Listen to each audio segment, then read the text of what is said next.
어느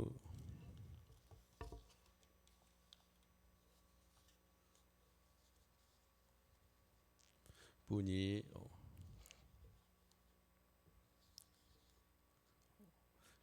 초등학교 다닐 때 미술 시간 준비물을 갖추지 못한 어린아이가 있었습니다.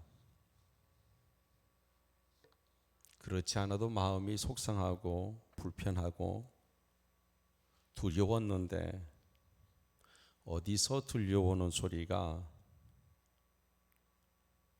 준비물을 준비해 오지 못했으면 도적질이라도 해서 준비해 와야 되지 않느냐는 얘기가 들려왔습니다.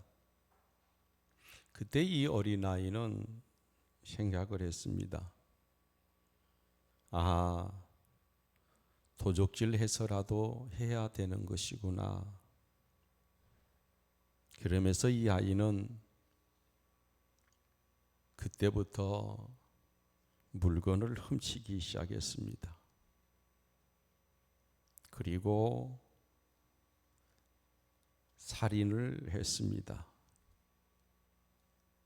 이 아이가 성장해서 강도가 되고 살인자가 됩니다. 그리고 교도소에서 사형을 집행 앞두고 전도인의 전도를 받게 됩니다. 그는 전도를 받고 나서 새로운 세계를 보았습니다. 예수를 접하고 나니까 지금까지 세상이 그렇게 원망스럽고 지금까지 세상이 그렇게 자신에 대해서 호의적이지 못한 그런 저주스러운 세상이었는데 예수를 영접하고 나니 세상이 다르게 보였습니다. 그는 내가 조금이라도 조금 더 빨리 예수를 알게 되었다면 사랑하고 싶고 섬겨주고 싶고 베풀어주고 싶은 삶이 있었는데 늦어도 너무 늦었다. 안타까운 마음에 후회를 하게 됩니다. 우리는 이 세상에 살아가면서 무엇을 할 걸, 내가 이럴 걸 저럴 걸 하면서 시간이 지나고 후회들을 하는 후회 고백들이 있습니다. 내가 조금 더 베풀고 섬길 걸, 나를 필요로 하는 사람들에게 좀 더 베풀 걸, 이웃에게 좀 더 따뜻한 마음을 전해줄 걸, 내가 섬기는데 참 인색했구나, 천국에 가지고 갈 게 없더라는 것이죠. 하나님이 주신 복을 좀 더 지킬 걸, 기뻐할 수 있었는데 왜 그리 인생이 짜증스럽고 시기와 질투는 왜 그렇게 많았었는지, 불평과 원망은 오직이나 많았던가, 내 마음이 행복하지 못하니 나와 관계된 가족과 이웃들도 행복하지 못했구나라는 후회를 하게 됩니다. 성경을 살펴보면 분명한 한 가지 후회거리가 더 있습니다. 전도할 걸, 복음을 전할 걸, 그 사람을 내가 구해낼 걸. 누가복음 16장에 나오는 한 부자의 후회입니다. 내가 전하지 않아 지옥 가는 사람을 보며 가슴 치며 후회합니다. 주님 앞에 섰는데 내 면류관이 너무나 초라해서 후회합니다. 예수님 명령에 순종하지 못하고 게을러 산 것이 한스럽기만 합니다. 우리 그리스도인의 삶의 이유는 복음에 있습니다. 오늘 본문 23절에 복음이라는 단어가 한 절에 3번씩이나 반복되고 있습니다. 그리스도인은 복음 듣고 살아난 사람들입니다. 복음을 전하기 위해 사는 사람입니다. 복음의 능력을 믿고 사는 사람입니다. 우리 교우들 중에 복음의 확신을 갖지 못하고 만사가 흔들리는 사람들이 있습니다. 내 마음이 복음 중에서 확증되면 세상 환경 여하에 따라서 내 삶이 흔들리지 않습니다. 복음이 부끄러운 사람이 있습니다. 주님 앞에 섰을 때 주님께서도 나를 부끄럽게 여길 거라고 말씀하셨습니다. 복음은 그리스도인의 최고의 자산입니다. 교회의 능력은 복음에 있습니다. 기독교의 자산은 복음인 것입니다. 복음이 없으면 우리가 구원받을 수도 그 어떤 길도 없기 때문입니다. 복음의 타락은 교회의 타락이요, 복음의 변질은 교회의 변질입니다. 여러분, 중세교회의 타락은 복음의 타락이었고 복음의 변질이었습니다. 종교개혁은 이 복음의 변질을 회복하고 교회를 회복하고자 종교개혁을 했습니다. 오늘 교회가 세상으로부터 신뢰를 상실한 것은 복음의 공공성을 상실했기 때문입니다. 가슴 아프고 답답하고 안타깝습니다.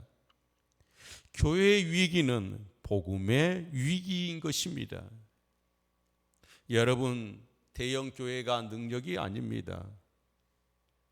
유능하고 유명한 목사가 능력이 될 수가 없습니다. 교회의 정치 세력이 힘이 되고 능력이 되는 게 아닙니다. 복음만이 그 모든 믿는 자를 구원하고 세상을 변화시키는 하나님의 능력이 됨을 믿습니다. 여러분, 태양이 1초 동안 발하는 에너지만으로도 이 땅에 80억의 인구가 100년을 쓰고 남는다고 합니다. 주님이 흘리신 보혈 한 방울이면 모든 인류를 구원하고 우주를 구원하고도 남습니다.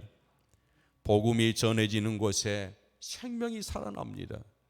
복음을 듣지 못하면 사람이 죽고 교회가 죽고 여러분, 땅이 죽고 나라가 죽습니다. 지금 저 북녘 땅이 여러분 망해가고 있습니다. 복음을 듣지 못해서 그런 겁니다. 그 척박한 땅에도 복음이 들어가면 그곳에도 하나님의 땅이 될 수 있고 사람이 살고 땅이 살고 여러분 나라가 사는 것입니다. 이것이 복음의 성경이 가르치는 원리입니다. 그런 점에서 교회의 존재의 목적이 어디에 있을까? 어디에 두어야 하는가? 오늘 세상이 기대하는 종교의 다양한 목적이 존재하는 것도 사실입니다. 여러분, 선교적인 차원에서 우리는 그 소리에 귀를 기울여야 합니다. 그러나 하나님이 원하시는 교회의 첫 번째 목적은 바로 예배입니다. 교회는 오직 예수에게 초점이 맞춰져 있어야 합니다. 그래서 교회는 그리스도의 몸인 것입니다. 여러분, 레오나르도 다빈치가 최후의 만찬이라는 작품을 처음으로 공개했습니다. 거기에 모인 많은 사람들이 최후의 만찬의 그림이 공개되자 일제히 환호를 냈습니다.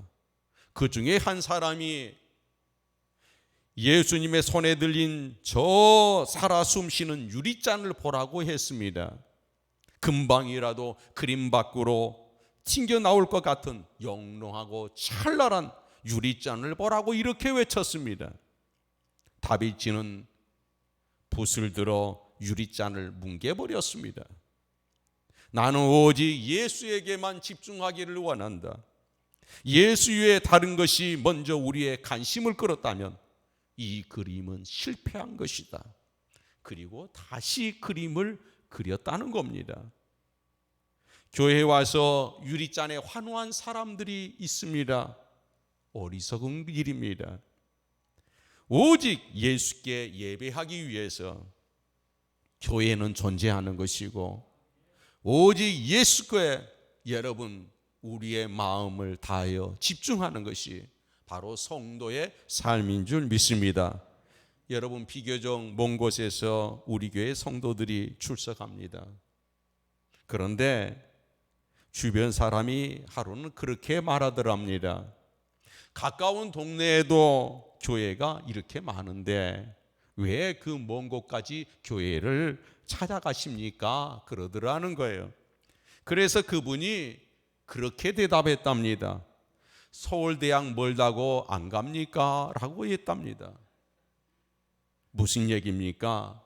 좋은 예배 드리기 위해서 먼 것을 마다하지 않는다는 겁니다. 여러분, 출애굽의 목적이 어디에 있습니까? 하나님께 예배하기 위해서였습니다. 어떻게 하면 하나님의 임재를 경험하는 예배를 드릴 수 있을 것인가? 모든 성도님들이 예배 시간마다 은혜 받는 공간을 만들기 위해 우리는 부단히 노력하고 있습니다. 우리의 고민은 이것입니다. 하나님이 오늘도 내 예배를 받으실 수 있는 내가 제물이 되기를 원한다. 내 예배는 오늘 꼭 하나님이 받아주셨으면 좋겠다. 이것이 오늘 우리의 고민이고 우리의 기도 제목입니다. 여러분, 성령의 임재를 우리는 많이 구합니다. 성령님 내게 임재해 주소서, 내게 강림해 주소서. 성령의 임재를 구하는 목적이 어디에 있습니까? 그저 여러분 은사 랄랄랄라 하기 위해서입니까? 아니지 않습니까? 여러분, 영감 있는 예배를 드리기 위해서 우리는 성령의 임재를 구하는 것입니다.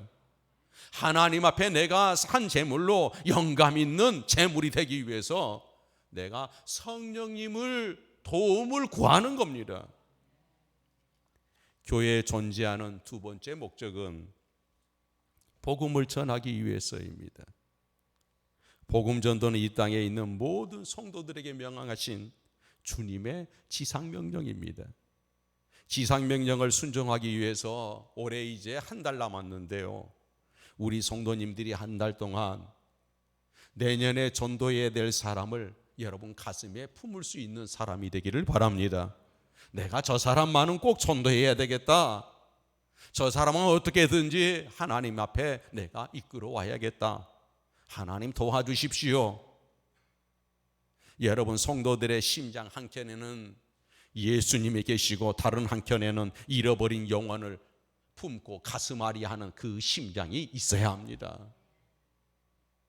모든 성도들이 이 지상명령을 수행하기 위해서 각자 자신의 여러분 하나님이 주신 은혜로 기도하며 힘쓰는 분들이 될 수 있기를 주의 이름으로 축복합니다. 그들과 여러분 옥토 같은 밭이 되도록 여러분 노력하셔야 됩니다. 좋은 관계, 또한 신뢰 관계를 형성할 수 있도록, 복음 전할 수 있는 기회를 얻을 수 있도록 우리는 자존심도, 우리는 손해도 희생도 감수해야 합니다. 여러분, 이런 거예요. 내가 다른 사람에게 상처가 된다고 하면 여러분 죽을 줄도 알아야 합니다.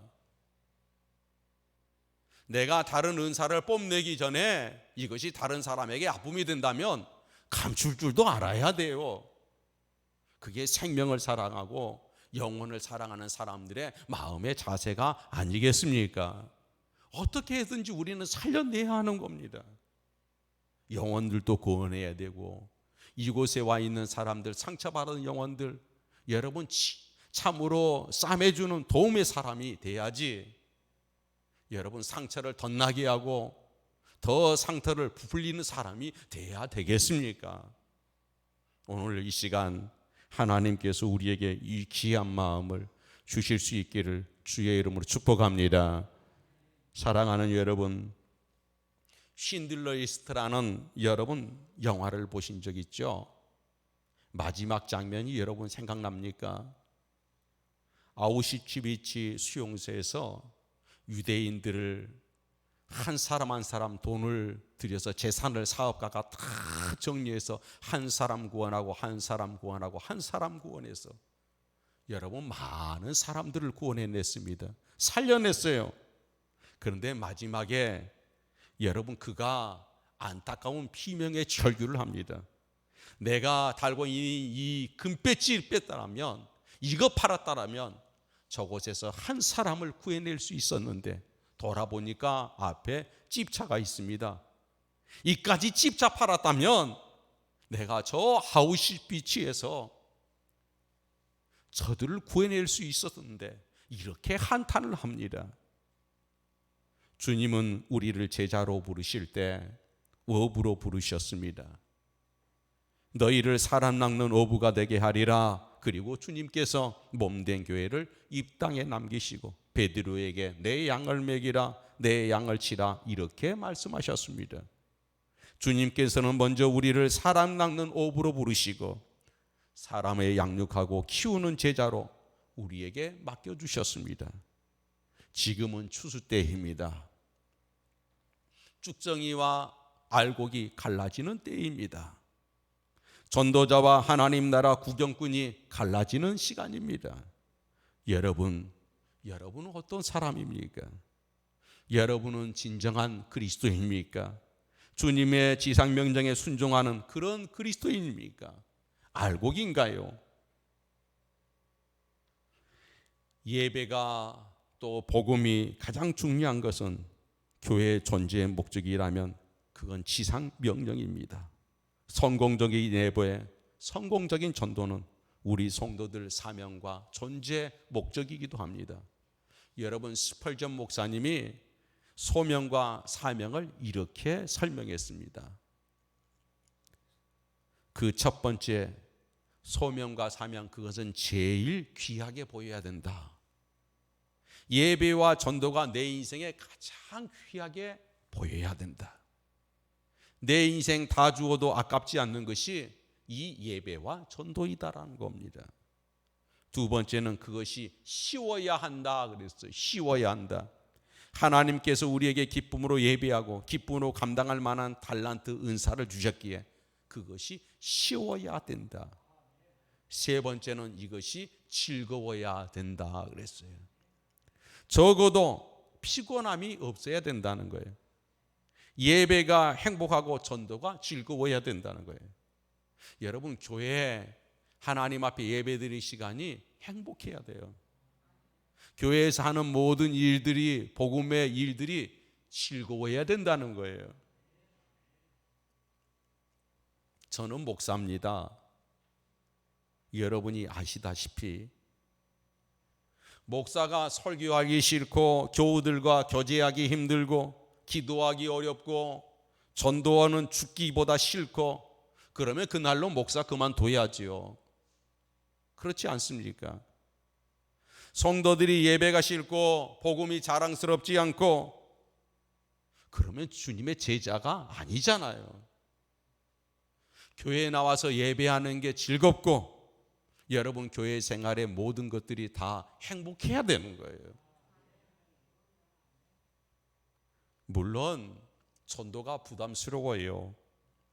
그것은 거룩한 부담이요, 영광스러운 부담입니다.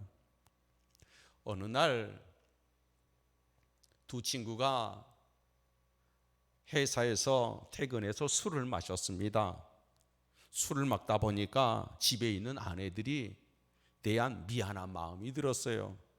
그래서 이 두 친구가 우리 오늘 저 꽃가게 있는데 우리 저기에 가서 꽃을 하나씩 사가자, 이렇게 해서 꽃집에 둘이 들어갔습니다. 그런데 둘이 거기서 다툼이 있었어요. 언쟁이 있었습니다. 이런 내용이었어요. 꽃을 사는 사람이 행복할까? 받는 사람이 행복할까? 참 형이상학적인 논쟁이었습니다. 이게 받는 사람이 행복할까? 꽃을 사는 사람이 행복할까? 주는 사람이 행복할까? 받는 사람이 행복할까? 한참 논쟁을 했어요. 그래서 옆에 있는 꽃가게 주인에게 물어봤어요. 사장님, 꽃을 사서 주는 사람이 행복할까요? 받는 사람이 행복할까요? 물어보니까 이 사장님이 이렇게 대답을 하셨어요. 꽃을 파는 내가 제일 행복하지요. 그랬어요. 꽃을 파는 내가 제일 행복합니다. 여러분, 복음을 전하는 것도 행복이요, 복음을 받는 것도 행복이요. 그러나 가장 행복하신 분은 우리 하나님이십니다. 가장 행복하신 분은 하나님이십니다. 해피메이커라는 약이 있습니다. 우리 몸의 정서를 관장하는 전달 물질 세로토닌을 전달하는, 조절해서 슬픔과 우울을, 불행을 행복으로, 이렇게 기쁨으로 바꿔주는 그런 약입니다. 선진국에서는 꽤 팔리는 모양입니다. 그러나 진정한 해피메이커는 선진국 약국에 있는 게 아닙니다. 바로 우리 안에 있습니다. 바로 예수 안에 있습니다. 복음 안에 있습니다. 복음이 예수 그리스도가 내 안에 있으면 우리는 행복하지 않을 수가 없습니다. 여러분, 온도계가 있고요, 온도 조절계가 있습니다. 그게 뭐가 그렇게 다르고 중요합니까? 라고 여러분이 물을지 모르겠어요. 온도계는 추우면 내려갑니다. 저절로 내려가요. 더워지면 저절로 올라갑니다. 이게 온도계예요. 그런데 반면에 온도 조절계는 날씨가 추워지면 조절기를 높여서 기온을 따뜻하게 만듭니다. 더워지면 조절기를 내려서 시원한 공기를 만들어낼 수가 있습니다. 우리 인생들도 보면 온도계와 같은 사람이 있고 온도 조절계와 같은 사람이 있습니다. 환경에 의해서 끌려다니는 사람, 주가가 떨어지면 올라갔다 내려갔다 하는 사람, 여러분 아이들의 성적에 따라서 올라갔다 내려갔다 하는 사람, 남편의 기분에 따라서 올라갔다 내려갔다 하는 사람, 이게 온도계의 인생입니다. 반면에 온도 조절계의 인생은 환경을 바꾸는 거예요. 더워지면, 추워지면 따뜻하게 데피면 되는 것이고, 더워지면 시원하게 만들면 되는 거예요. 그게 온도 조절계예요. 여러분은 어떤 인생으로 살고 싶습니까? 온도계처럼 이랬다 저랬다, 환경에 따라서 올라갔다 내려갔다, 여러분 그런 인생 사실까요? 아니면 내가 스스로 조절해서 더워지면 시원하게 해주고 추워지면 따뜻하게 해주는 그런 인생으로 살고 싶습니까? 그런데 복음은 이런 거예요. 내 안에 있는 예수 그리스도의 복음의 은혜가 넘치면 우리는 온도 조절기와 같은 인생을 살 수 있습니다. 사랑하는 여러분, 내 안에 복음 안에 예수 그리스도의 능력 안에서 인생의 환경을 긍정적으로, 창조적으로, 능동적으로, 진취적으로 행복으로 바꿀 수 있는 그런 은혜가 오늘 이 시간 여러분에게 있기를 축복합니다. 사도 바울은 오늘 본문에서 복음 전도와 행복 관계를 대단히 역설적으로 표현했습니다. 여러분 23절에 보면 나 바울은 이 복음의 일꾼이 되었노라 이렇게 고백해요. 24절에 나는 이제 너희를 위하여 받는 괴로움을 기뻐한다 이렇게 선언했습니다. 복음 때문에 받는 고난은 괴로움, 그 괴로움만이 아니라는 거예요. 복음은 그 안에 비교할 수 없는, 고난과 좋게 비교할 수 없는 영광이, 그 안에 기쁨이 있더라는 겁니다. 바로 이것입니다. 저는 좀 우리가 신앙생활하면서 좀 그런 게 있잖아요. 힘들 때 있지요. 어려울 때 있지 않습니까? 누구 집사 때문에 내가 신앙생활 못하겠다고, 아이고 그냥 목사님 때문에 내가 신앙생활 못하겠다고, 이런 분들이 있어요. 우리가 여러분 그런 생각, 그런 말, 그런 마음 품으면 안 돼요. 복음 안에는 그것을 바꿀 수 있는 은혜가 있어요. 그리스도의 사랑이 있어요. 모든 걸 바꿔낼 수 있는 능력이 있어요. 이 살아있는 신앙이 여러분과 저에게 있기를 원하여 내 마음도 바꿀 수 있고, 내 생각도 바꿀 수 있고, 내 자존심도 바꿀 수 있는 그런 은혜가 복음에 있다는 것입니다. 여기 기뻐한다는 말은 사도 바울이 사용할 때 주로 도저히 기뻐할 수 없는 상황에서 기뻐하는 역사를 표현한 말입니다. 한 걸음 더 나아가 주의 제자 전도자에게 세상 모든 사람들이 이해할 수 없는 차원의 기쁨을 얘기합니다. 사랑하는 여러분, 사도 바울은 바로 전도자의 수고를 그리스도의 남은 고난이라고 했습니다. 예수께서 못다 하신 고난이 있다는 말일까요? 아닙니다. 예수의 고난은 미완선의 고난이라 이 얘기인가요? 더더욱 아니죠. 예수의 고난은 우리를 구원하고 온전하고 넉넉하기에 풍성한 나눔이 있는 그런 십자가의 길이었습니다. 그러면 그리스도의 고난은 무엇인가? 이건 이런 겁니다. 복음을 전하다 당하는 전도자들, 주의 제자들의 수고를 말하는 거예요. 얼마나 영광스러운 일입니까? 그리스도의 고난이라고 얘기해요. 내가 복음을 품고 내가 살아가는 그 길을 그리스도의 고난이라고 이렇게 여러분 하나님이 성경 우리에게 불러주고 있다는 거예요. 그리스도의 남은 고난이라. 사랑하는 여러분, 우리는 십자가는 마음으로만 지는 게 아닙니다. 십자가는 말로만 지는 게 아닙니다. 내 몸으로, 내 삶으로 지는 것입니다. 시간을 잘라내고 물질을 잘라내고 고통을 감수하고 자존심을 잘라내고 상처받은 치유자로 살아가는 겁니다. 내 모든 것을 잘라내고 하나님이 기뻐하시는 그 길로 달려가는 겁니다. 내 모든 것, 자존심, 이따위 거 다 잘라낸 채 아파하는, 내게 고통을 주는 그에게 달려가는 겁니다. 이게 복음인 것입니다. 여러분, 지금부터 120년 정도 됐지요. 평양 대부흥이 있었습니다. 이 땅에 있던 선교사들은 정말 고난을 기쁘게 여겼던 사람들이었습니다. 몸서리치는 추위와 더위를 그들은 즐겼습니다. 죽음을 자랑스럽게 여겼습니다. 배고픔을 그들의 희락으로 여러분 누렸습니다. 거친 음성을 그들은 자랑이었고 주님 앞에 들고 갈 수 있는 면류관으로 생각했었습니다. 온도부드 선교사님은 안산읍의 반올장터에서 복음을 전하다가 귀신 들린 한 젊은이를 만나게 됩니다.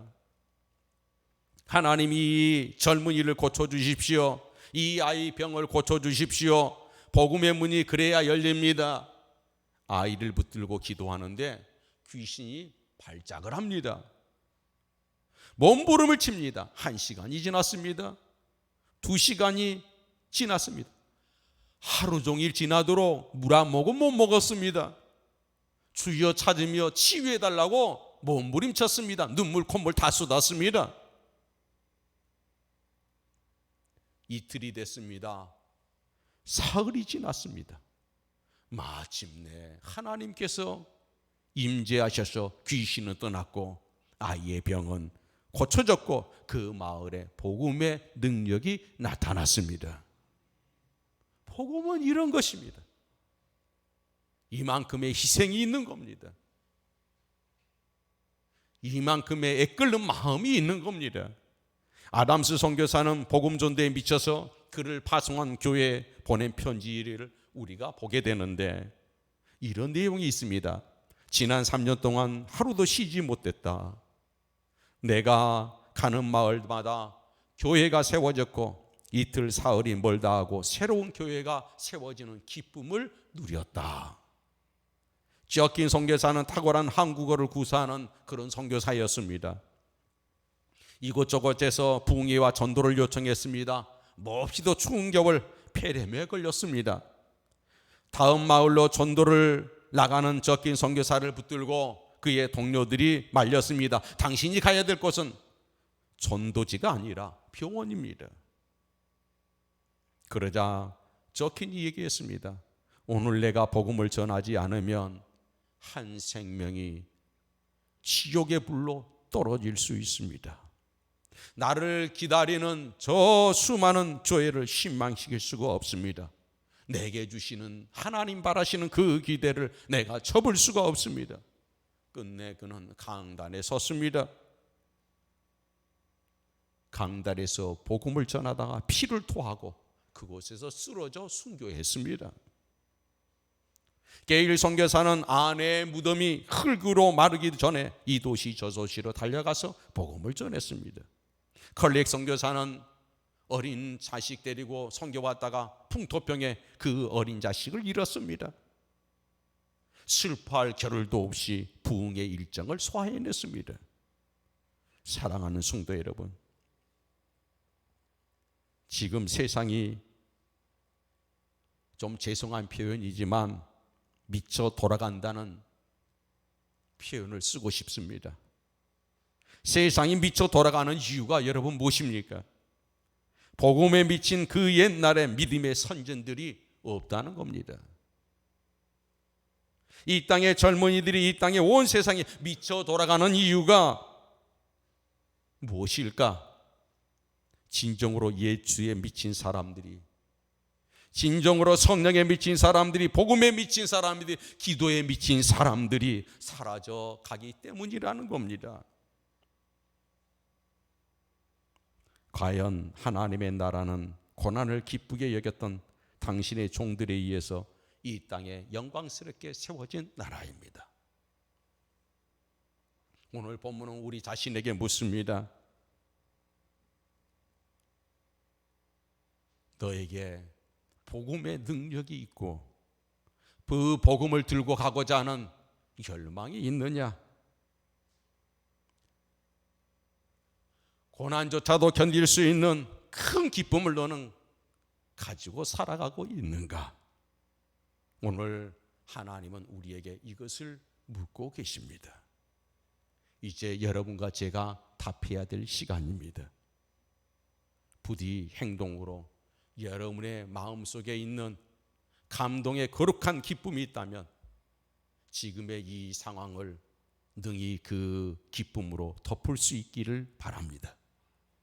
그리고 당신에게 있는 거룩한 영혼 구령의 마음이 주어졌다면 오늘 한번 결단하고 달려갈 수 있는 귀한 은혜가 있기를 축복합니다.